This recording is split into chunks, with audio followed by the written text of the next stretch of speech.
Everything's going. So, Chris, what do you think about taking Japanese 1 next year? You know, Japanese 1 seems like a really fun and interesting class. You know, the culture seems really cool, the language seems great. It's definitely a possibility for a lot of seniors next year. Right? So, guys, we've been in Japanese for 3 years now. What are some highlights from, Japanese 1? Well, in Japanese 1, I had a lot of fun during the Christmas party where we got KFC and had Christmas cake. That was Japanese 2. We did in every Japanese 1. Oh. It's not very specific to Japanese 1, okay. Yeah, but it's just like an event we did in Japanese 1. Had a lot of fun just partying all class. Uh-huh. How about you, Sophia?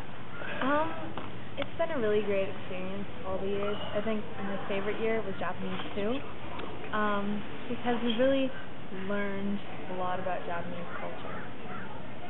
Any examples, or are we just going to end it there? Hey, no. We can just end it there. No, okay. It's like, examples. in Japanese 1, we really just get the basics of Japanese culture and the people. Yeah, basically what I and just everything about Japan. Japanese 1 more, because we get to make food, and we get to just learn about the culture. And it's just awesome. And I'm just going to keep saying it, because that's how awesome it is. Like, you really don't understand, like, how cool it is to be able to learn about Japanese culture.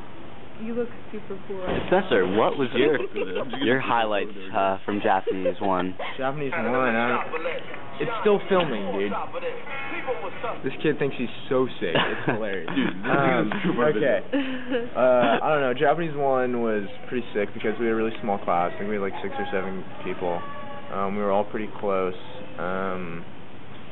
We didn't necessarily have the hardest tests, which didn't mean it wasn't a hard class. It's just we worked on a lot of other things, like projects, a lot of projects. Like learning the culture. Learning a lot about culture, which I feel like was possibly the most beneficial part of taking Japanese. I mean, that's what I'm going to use most and later in life. And I don't know, that kind of just spurred my interest in Japanese from there on, and we ended up going on the Japan trip a few years later. And I ended up really liking Japanese, and Japanese 2 and Japanese 3, even though it got a lot harder.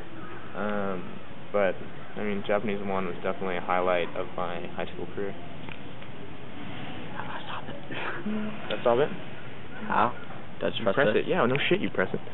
Oh, wow. So, some of us were lucky enough to get to go on a Japan trip this past summer with the Japanese class. Oh my god, the sprinklers just went off. Oh, those people are about to get sprayed. Okay. So, what was some highlights about the Japan trip? The main highlight for me was having a good meal for like all day, basically. Japanese food is delicious, and we'd always get to like explore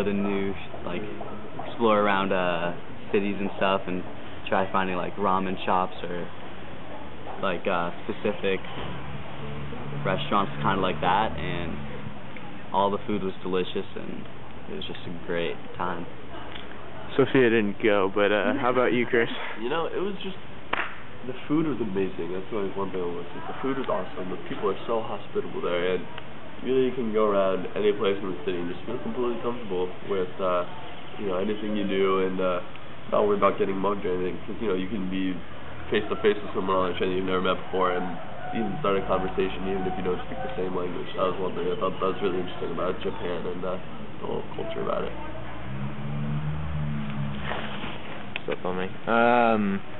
Well, when I went to Japan, I kind of expected it to be just really actually like more of a school function than what it ended up being. We stayed with host families for I think 4 or 5 days, and we really didn't see any of our friends or people in the school for that time period, so we got a really good sense of what it was to be like in Japan and really be kind of Japanese. I know some people's Japanese family, like I think yours, Ryan, didn't speak any English at all.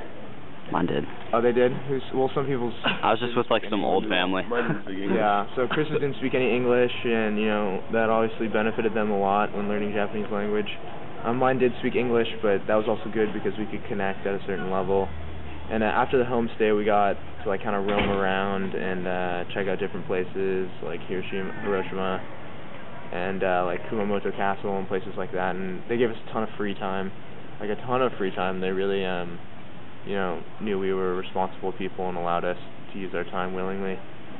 and we had a great time. We had a blast. I mean, we were in a foreign country, getting to do pretty much whatever we wanted to within reason, and it was definitely a life-changing experience, and I'm really grateful to Japanese and Ms. Sakamoto for that. Over the past 3 years, we've had a lot of different classmates. What do you have to say about your fellow Japanese companions who, most of them aren't here right now because they're in class, because they're in a higher level of study? Yeah.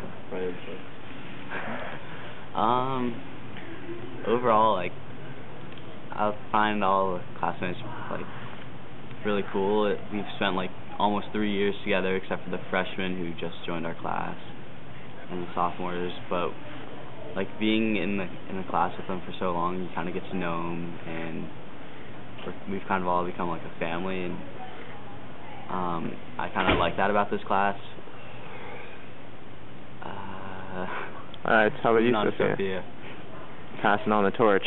I think the Japanese class really embodies the Menlo, sort of what Menlo attempts to show to the world. I think we're we become like a community, and we're all we're easy to talk to. And I also really enjoy the college students that Sakamoto Sensei sometimes brings to our class. They really teach us a lot about Japanese, and they're really nice. And it's always really fun getting to know them. So. The people in the class are really I love everyone in the class, everyone's just awesome. One of my best friends, Ryan Bowman, just the best guy. I love him, man. He's just such a good guy to have around in class, and he's always willing to contribute to everything. Gotta shout out to my friend Cal, Mr. Cal. But yeah, I just love everyone. Cal died in a Shinkansen accident. No, I'm joking about that. It's not funny. Don't laugh. So over the course of our 3 Japanese classes, we started with, I think, 6 or 7 freshmen, and then we added some sophomores, Japanese 2, and then added some freshmen, Japanese 3, which doesn't make any sense to me, but it is what it is. And in our Japanese class, since everyone's not really in the same grade, it's a lot more loose. Everyone kind of acts more normal around each other. What's up, Ryan Corley?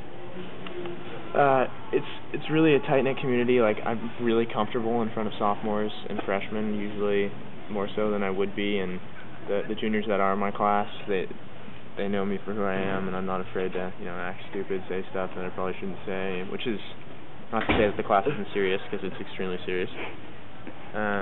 But it's kind of got this relaxed demeanor between the fellow students, which is something that you don't get in every class, and you feel comfortable saying what you need to say or whatever you want to say, and people won't shoot you down for it. And I really actually do love the kids in my class, and I'm gonna miss all the sophomores and the freshmen because they're great people, and I've really created some connections with them outside of class, which is something I'm happy I got to do, because you don't have sophomores and freshmen in all your class, and it's good to kind of broaden your horizons. Okay, so we've had Ms. Sakamoto as a teacher for 3 years now, and just want to know what you think of her. Ms. Sakamoto is a really special teacher. She's kind of a one-of-a-kind at Menlo. She cares about her students kind of in a different way than other teachers do. That's not to say that she doesn't care about them, because I think she cares about them more than a lot of their teachers. She sometimes has a smaller group of students taking Japanese, and she really knows how to focus in on ones that need extra help, and she's always sending us emails if she thinks we need to come meet her, and setting up meetings, and she really wants us to succeed. And I mean, that's part of what Menlo is, and she really, really embodies that. And not only that, she's extremely upbeat about it. She's one of the nicest people I've ever met. She's always happy, which I don't know how she does it, dealing with a bunch of hooligans all day. But she's a great person. She loves what she does, and it really shows in her work. And we love her for that. And we're gonna seriously miss her next year when we're seniors. Okay, Chris? Yeah, my eyes are watering. My nose is runny. But, yeah, everything Spencer said, basically. It's really not even much to say about her. She's just the sickest. And, yeah, that's it. she's really a nice teacher. She's very genuine. She truly wants you to feel the same passion she feels about Japanese culture, and I think that's really special.